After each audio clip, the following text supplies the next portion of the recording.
তো বন্ধুরা আজ একটা আবার নতুন রেসিপি নিয়ে চলে এসেছি। আশা করছি ভালো লাগবে। ভিডিওটি শেষ পর্যন্ত দেখার অনুরোধ রইল। তো আজকের রেসিপিটা হচ্ছে মাছের তেল দিয়ে খসলা শাকের চচ্চড়ি। তো রেসিপির দিকে যাওয়া যাক। তো বন্ধুরা আজকে আমাদের বাড়িতে খসলা শাক এনেছে, দেখুন কিরকম দেখতে।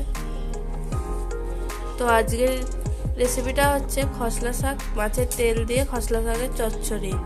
তো চলো শাকটাকে কেটে নিচ্ছি। তো বন্ধুরা শাকটাকে আমরা কেটে ভালো করে ধুয়ে নিয়ে চলে এসেছি। তো দেখো এইভাবে আমি কেটেছি। তো চলো রান্নার দিকে যাওয়া যাক। তো বন্ধুরা আমরা কড়াইটা বসিয়ে দিয়েছি উনুনের মধ্যে। এরপর কড়াইটা গরম হয়ে গেছে, সরষের তেল দিয়ে দিচ্ছি। তো বন্ধুরা তেলটা আমাদের গরম হয়ে গেছে। আমরা কড়াইতে ফোড়নটা দিয়ে দিচ্ছি। তো দুটো শুকনো লঙ্কা দিয়ে দিয়েছি, এবার একটা তেজপাতা এবং 5 ফোড়ন দিচ্ছি। ফোড়নটা হয়ে গেছে, এরপর পেঁয়াজ কুচানোটা দিয়ে দিচ্ছি।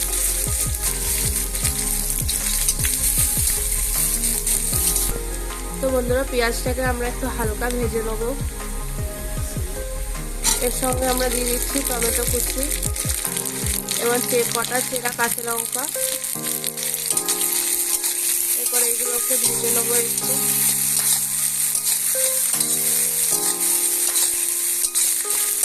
তো বন্ধুরা এগুলো সব ভাজার সঙ্গে সঙ্গে মাছের যে তেলটা বেরিয়েছিল, তো তেলটাও দিয়ে দিচ্ছি। এবার মাছের তেলটাকেও ভেজে নেবো।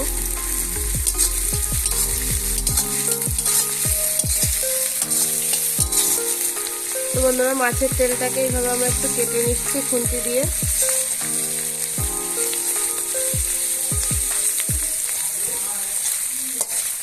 তো আমাদের মাছের তেলটা কাটা হয়ে গেছে, এবার সবগুলোর সাথে ভেজে দিচ্ছি।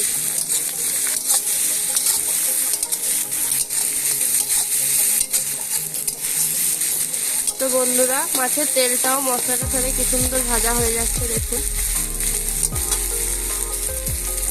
তো এরপর আমরা আলুগুলো দিয়ে দিচ্ছি, কেটে রাখা আলুগুলো। তো আলুগুলোকে আমরা এভাবে ছোট ডুবো ডুবো করে কেটেছি।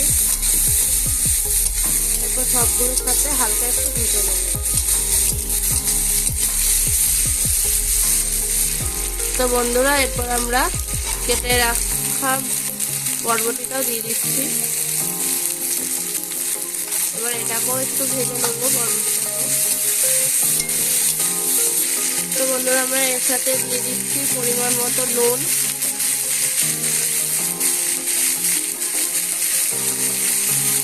এবং পরিমাণ মতো হলুদ গুঁড়ো দিয়ে এবার নেড়ে নিচ্ছি।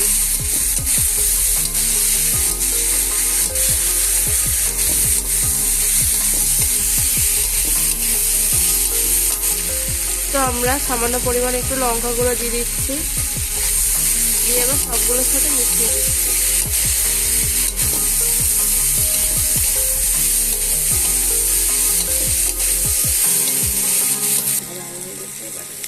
তো বন্ধুরা আমাদের মশলাটা ভাজা ভাজা হয়ে গেছে, এবার শাকটা দিয়ে দিচ্ছি।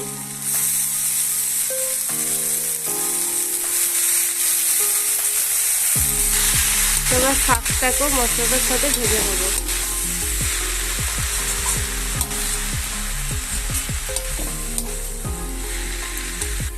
তো বন্ধুরা আমরা ঢাকনাটা ঢেকে দিচ্ছি, কিছুক্ষণ ছাড়া ছাড়াই নেড়ে রাখবো। তো বন্ধুরা ঢাকনাটা খুলে আমরা একটু নেড়ে নেব।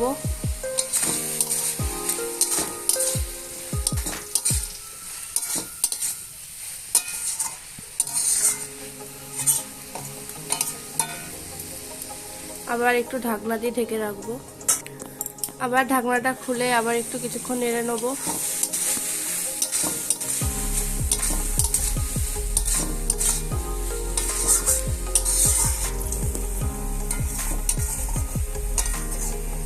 আবার ঢাকনাটা দিয়ে ঢেকে রাখবো।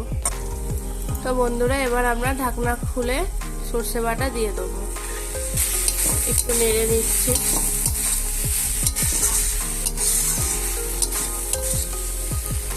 তো আমরা 1 চামচ সাদা সর্ষে বাটাটা দিয়ে দিচ্ছি। এরপর আমরা সামান্য পরিমাণ সর্ষে বাটা জলটা দিয়ে দিচ্ছি। তো এবার নেড়ে নিচ্ছি।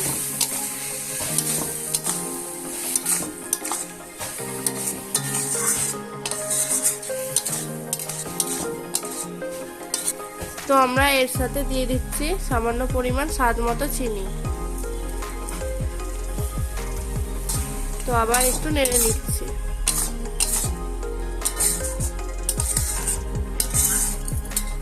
এবার আবার ঢাকনা দিয়ে ঢেকে দিচ্ছি। তো বন্ধুরা, আমাদের চচ্চড়িটা হয়ে এসছে। ঢাকনাটা খুলে দিচ্ছি। খুলে সামান্য পরিমাণ একটু সরষের তেল দিয়ে দিচ্ছি, এতে স্বাদটা আরো ভালো লাগে। এবার আমরা কিছুক্ষণ একটু নেড়ে নেব।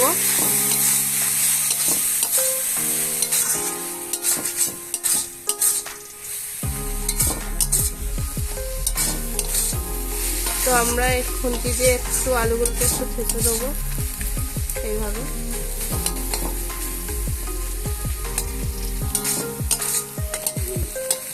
তো এবার আমরা নামিয়ে নিচ্ছি। তো বন্ধুরা, চচ্চড়িটা আমরা নামিয়ে নিয়েছি। দেখুন জাস্ট কতটা দেখতে সুন্দর হয়েছে। তো খসলা শাক তো অনেক রকম ভাবে খেয়েছেন, একবার মাছের তেল দিয়ে খেয়ে দেখবেন কেমন লেগেছে। তো রেসিপিটা আপনাদের কেমন লাগলো তা জানাবেন, আর ঘরে অবশ্যই ট্রাই করে দেখবেন এই পদ্ধতিতে। কেমন হলো সেটাও অবশ্যই কমেন্টে জানাবেন, ভালো না লাগলেও কমেন্টে জানাবেন। তো আশা করছি ভালো লাগবে। ভালো লেগে থাকলে লাইক, কমেন্ট এবং শেয়ার করবেন, এবং আরও সুস্বাদু রান্না পাওয়ার জন্য আমাদের চ্যানেলটিকে সাবস্ক্রাইব করুন। তো ভালো থাকবেন, সুস্থ থাকবেন।